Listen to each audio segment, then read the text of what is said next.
Hello and welcome. This is going to be a new format of reading. I'm not sure if it'll be just this one time or if we'll do it again. This is a crystal ball reading.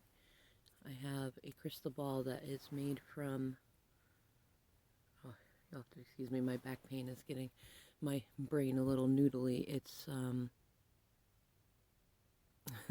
well, I can tell you it's a Capricorn related stone, and it is connected to Saturn, and it is a stone that is particularly good for seeing the truth. The name is on the tip of my tongue, but it does not want to come out at this moment. So I'm going to assume that's partly because of how I'm feeling, and partly because maybe it's not needed to be known. I'm a big fan of when something happens in a reading that it's supposed to happen that way. I'm also feeling called not to list the stones that I have laid out around the crystal ball. If you feel called to a particular one or the crystal ball itself, you can send me a message at WickedlyDivineFeminine@gmail.com, and I'll let you know. In any case, what I'm going to do in this moment is a clairvoyant reading, kind of a check-in for the collective. And this is for all signs, whether or not for both twin flames and those who are not in twin flame journeys, just a general collective reading. I'm going to say from now until 1/1/2021. And most prominently, it's funny, it's not what I see in the crystal ball, it's what I hear. And I've been hearing it since it's like before I went to pick it up, I was hearing the song, and then when I picked up the crystal ball, I heard the song a lot louder and realized that it wanted to do a reading. I am a little bit newer with crystal ball readings. I have never done one for anyone else. So this will be interesting, and I expect it to probably not be much like anyone else's. And the song is that one, a star guides us through the night. Do do do do do do do. And I thought it was interesting too. I decided to lay out this rabbit this was a gift to me from someone. It was very wonderful. Actually, it was a Yule gift. It was one of my first experiences at a Yule celebration party, and the way they did gift giving was amazing. And so it was randomly picked gifts, as long as you didn't pick your own, which would be weird. And I got this wonderful, it was made by a local artisan. I can get their name if anyone would like one. And it's just beautifully, beautifully made. It's a rabbit fur that's been dyed, and they put this gold and red dye into the other side and put the star in there. When I saw the star and I was hearing the song, I thought that is really relevant. And I also, the stones that I laid around it they were ones that I had found recently while doing some cleanup, and I was laughing when I thought, you know what, I'm going to lay these out too, which is something I've never done with my crystal ball, but it felt right to do it. I've done it with other things, and I laughed because there was only five. There was no more of them, and that perfectly went around the star, which, at least in many, well, there's many spiritual paths. I don't know why I'm feeling called to preach right now, but I'm just going to go with it. There are many spiritual paths that have something similar to the pentacle, which is the star in the center. And remember, a pentacle is an upright star with a circular a circle around it. A pentagram is an inverted pentacle, and it does not mean evil. It has been used in some ways for nefarious intent, but anything can be used like that. A fork can be used like that. But if you're feeling concerned about it, make sure you just look in and do your history. There's a lot of cool things you can learn about any of the glyphs or anything that you see, and the movies and the Crusades did not depict things very nicely. In any case, you know, it's funny because the first thing I see is like a triangle that has round sides.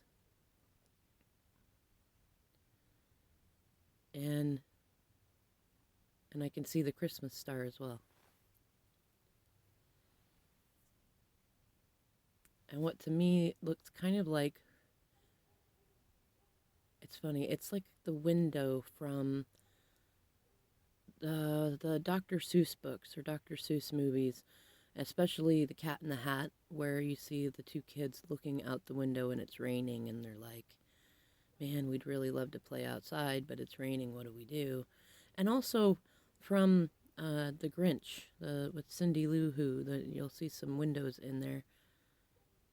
I could see one timeline where it is snowing and one timeline where it is raining. And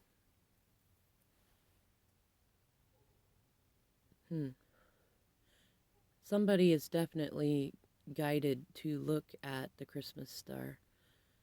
In fact, I feel many people are, which is, I mean, that's understandable. It hasn't appeared in 300 years, but some are guided to it like it's a sun.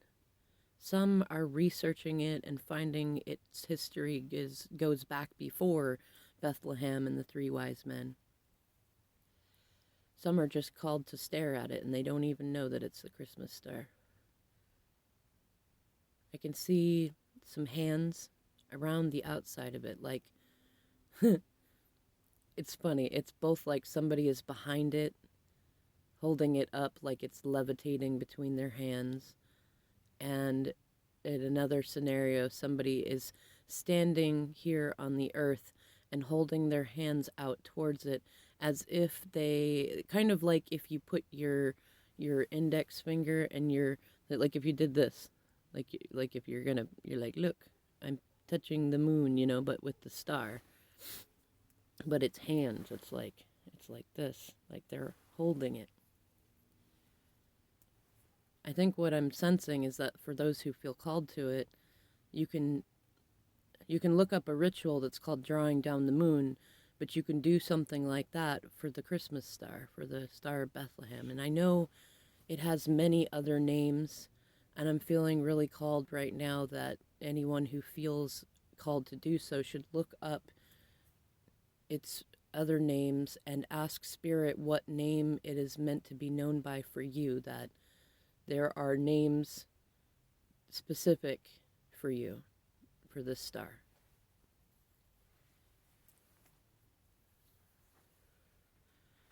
And I'm also seeing that somebody might be receiving a gift and it's from this star. Maybe a wish, maybe you wished on this star, or you've wished on stars before. I have a feeling lots of people are going to be wishing on this star. Many people who have not wished on stars since they were young. And that this star is meant to guide many.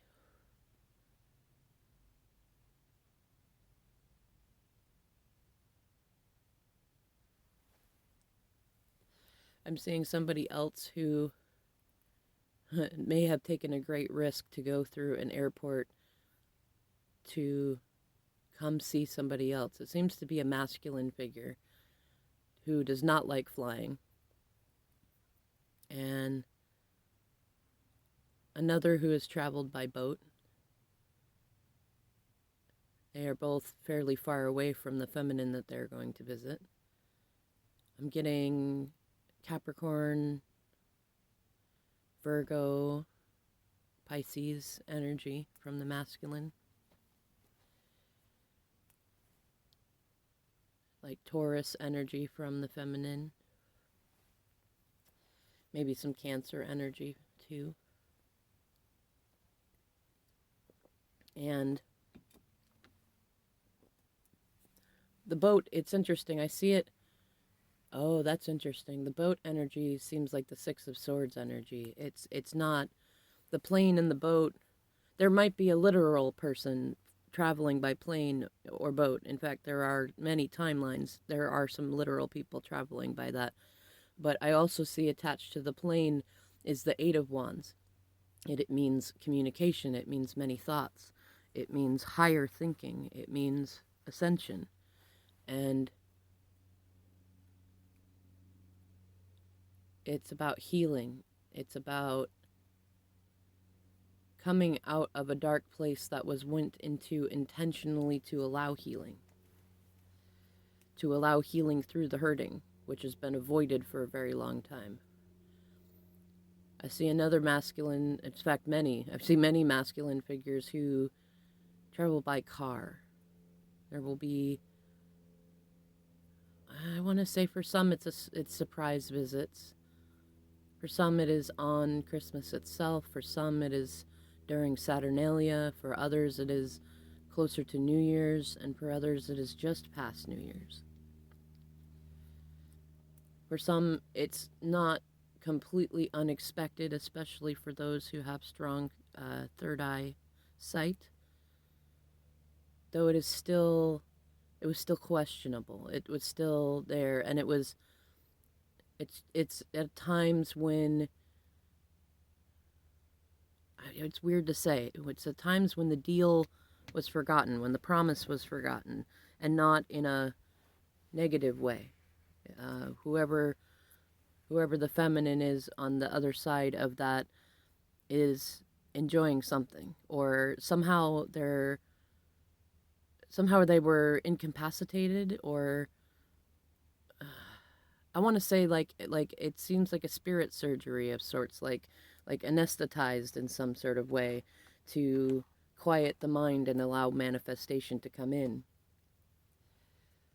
I see for some feminines it's an actual surgery. For others it is more of a playful incoming event that it's just grand enough to be more amusing and more joyful than the feelings of disconnection. I see masculine energy feeling disconnected from family.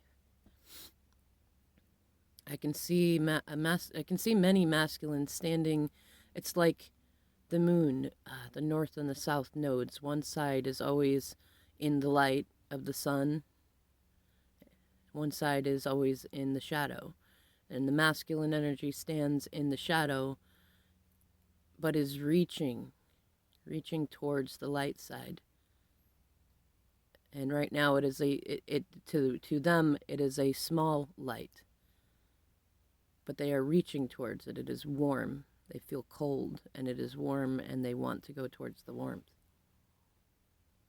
I could see masculine energy. I cannot remember the name of the deck, but there is a deck on a particular app that has, I cannot remember the association with the cards. I want to say it's one of the fives, but it has a little boy who is standing at a gate, and the gate has a chain on it, but it is not really wrapped fully around it. And so the little boy could undo the chain and go through, but he doesn't know that. But he is there, and he has a ball in his hand. He's wearing overalls.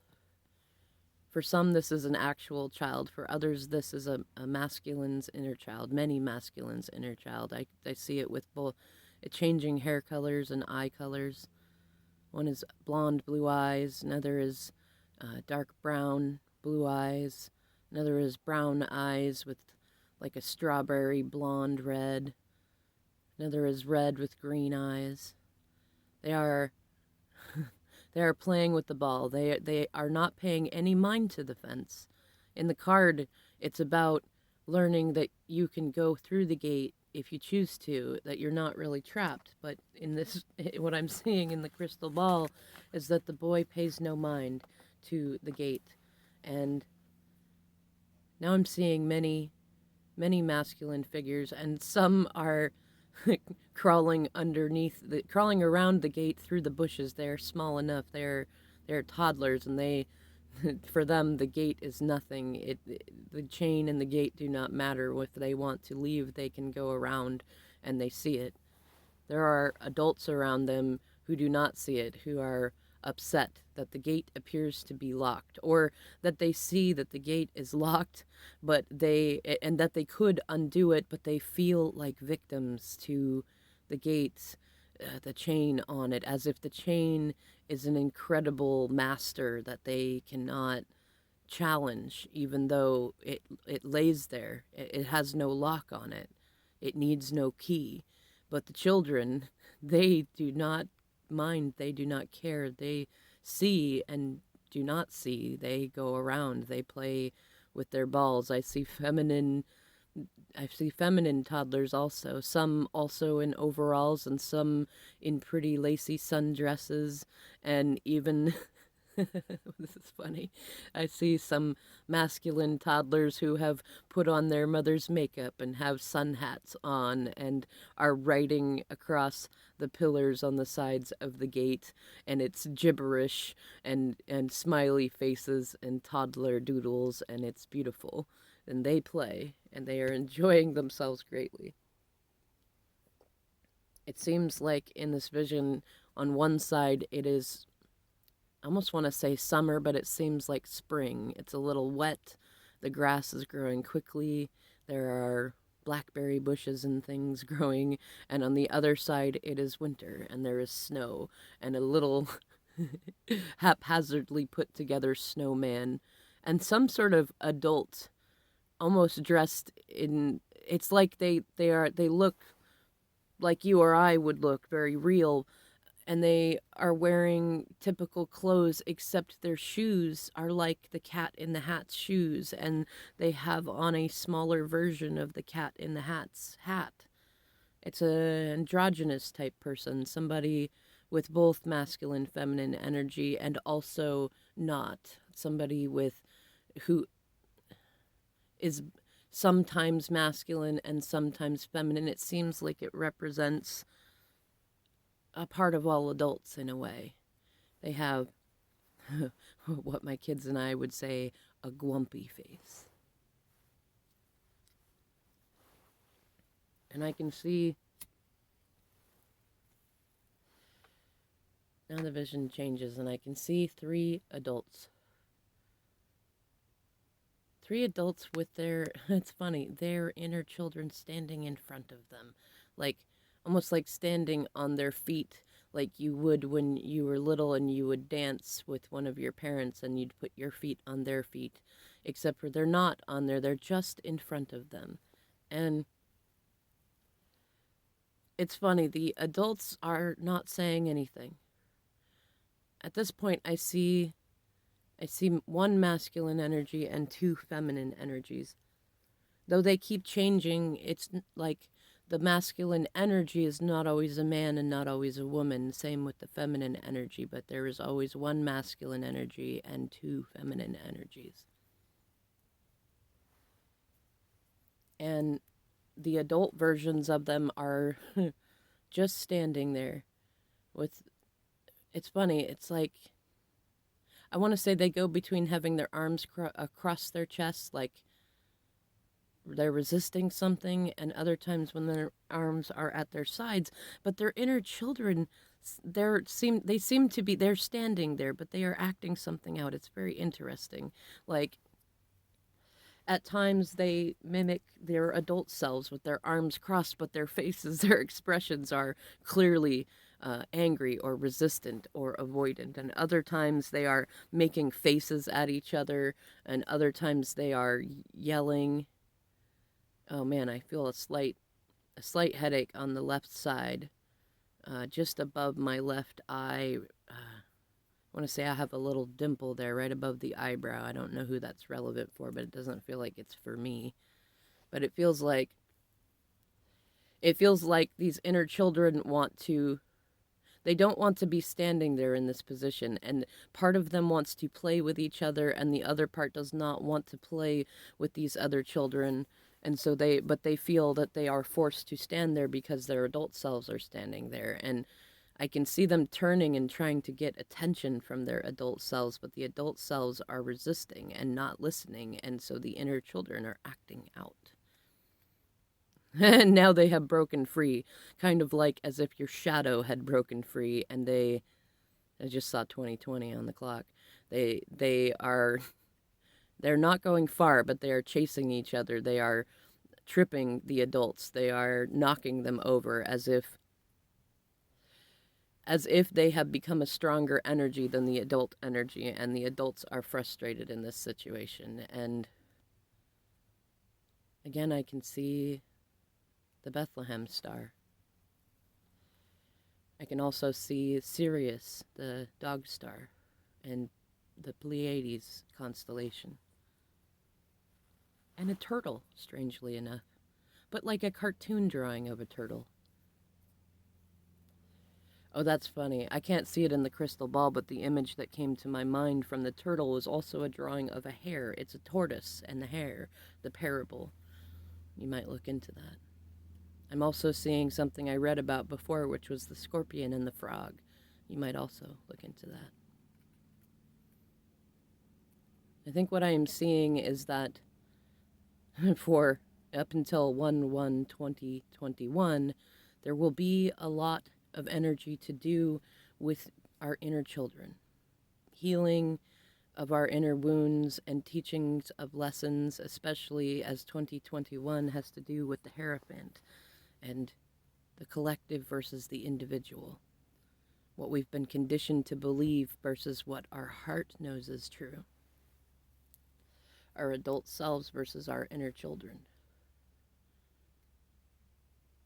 Travel, communication, some things that have to do with court energy, and truth, clarity, focus, authenticity.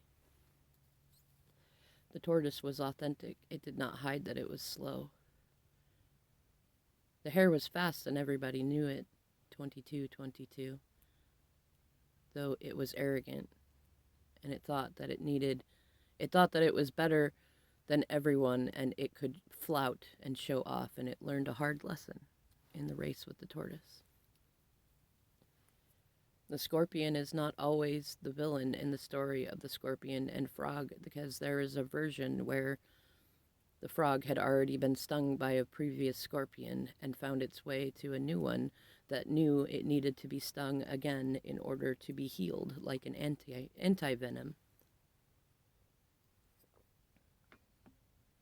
I see the three people facing away from each other. They are still standing in a triangular circle to each other, but they are facing away from each other. Between two of them, a red string connects. The third one, a red string goes off in another direction, a path that must be followed.